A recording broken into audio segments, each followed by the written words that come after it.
ये घटना सितंबर 1848 में चीनी शहर शंघाई से कुछ दूर हुई थी। फॉर्च्यून ईस्ट इंडिया कंपनी का जासूस था जो चीन के अंदरूनी इलाकों में जाकर वहाँ से चाय की पत्तियां चुराने के काम पर आया हुआ था। लेकिन उस मकसद के लिए उसे सबसे पहले वेश बदलना था, जिसकी पहली शर्त है कि वो चीनी रिवाज के मुताबिक माथे के ऊपरी हिस्से से बाल मुंडवा ले। इसके बाद फॉर्च्यून के बालों में एक चोटी जोड़ दी गई और चीनी कपड़े पहना दिए गए।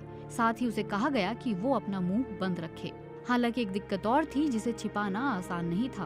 फॉर्च्यून का कद आम चीनियों के मुकाबले 1 फुट से भी लंबा था। उसका हल कुछ यूं निकाला गया कि लोगों से कह दिया जाएगा कि वो चीन की दीवार के दूसरी ओर से आया है जहाँ के लोग लंबे होते हैं। इस काम में बहुत कुछ दांव पर लगा हुआ था। अगर फॉर्च्यून कामयाब हो जाता तो चाय पर चीन का हजारों साल का अधिकार समाप्त हो जाता और ईस्ट इंडिया कंपनी हिंदुस्तान में चाय उगाकर सारी दुनिया में बेचना शुरू कर देती। लेकिन दूसरी ओर अगर वो पकड़ा जाता तो उसकी सिर्फ एक ही सजा थी, मौत। उसकी वजह ये थी कि चाय की पैदावार चीन में एक राज थी और उसके शासक सदियों से इस राज को छिपाने के लिए पूरी कोशिश करते आए थे। एक रिसर्च के मुताबिक पानी के बाद चाय दुनिया का सबसे प्रसिद्ध पेय पदार्थ है और दुनिया में रोज तकरीबन 2 अरब लोग अपने दिन की शुरुआत चाय के गर्म प्याले से करते हैं। ये अलग बात है कि इस दौरान कम ही लोगों के दिमाग में ख्याल आता होगा कि ये चीज उन तक कैसे पहुंची।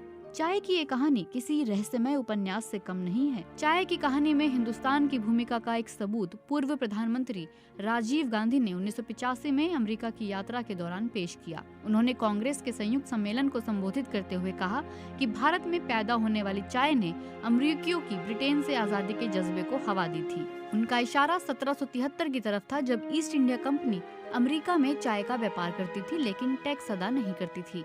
आखिर तंग आकर एक दिन कुछ अमेरिकियों ने बोस्टन के बंदरगाह पर कंपनी के जहाज से चाय की पेटियां समुद्र में फेंक दी। ब्रिटेन की सरकार ने इसका जवाब मजबूती से दिया, जिसके बाद अमेरिकी आबादी में ऐसी बेचैनी फैली कि 3 साल बाद अमेरिका को आजादी मिली। हालांकि राजीव गांधी को उस समय गलतफहमी हुई थी। 18वीं सदी में हिंदुस्तानियों ने चाय उगाना नहीं शुरू किया था और ईस्ट इंडिया कंपनी चीन से चाय खरीदती थी।